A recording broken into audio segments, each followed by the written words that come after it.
Nananatili pa rin sa Carmona Covered Court ang mga nasunugan kahapon sa Barangay Singkama sa Makati. Marami sa kanila naghahanap na ng malilipatan, lalo 3 hanggang 5 araw lamang ang binigay na pahintulot ng LGU para manuluyan sila sa covered court. Balitang hatid ni Jay Sabale.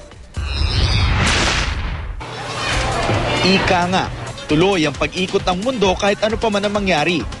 Kaya kahit na nasunugan na, maaga pa lang ay naghanda na sa pagpasok sa trabaho si Melchor Joven, isa sa mga tumutuloy rito sa Carmona Covered Court. 3 ang anak niya at buntis ang asawa. Halos wala raw natira sa kanilang ari-arian. Maski ang kaunting ipon, nasunog.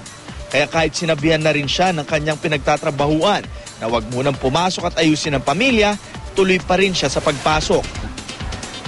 Pero bakit papasok sa trabaho? Kailangan po namin kumita para po pangkain namin. Sakaling di raw maging sapat ang kanyang kikitain para makahanap ng bagong matitirhan ng kanyang pamilya, uuwi na lamang daw sila ng probinsya. Kaninang umaga, nagsagawa naman ng head count ang Municipal Social Welfare Development kung ilan pa ang nandito sa evacuation area. Sa ngayon, nasa 70 pamilya na lamang ang nananatili rito.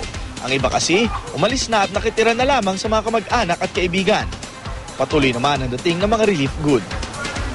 Unang-una, yung mga basic needs nila, talagang kailangan nila yon. Pero as of now, pinoprovide naman namin sa kanila yon. And marami din namang mga private institution or NGOs na nagbibigay sa kanila, like yung mga relief assistance. And ang pangalawa doon, yun nga yung mga construction materials na kailangan nila para ma-reconstruct ulit yung mga bahay na nasunog. Jay Sabale, GMA News.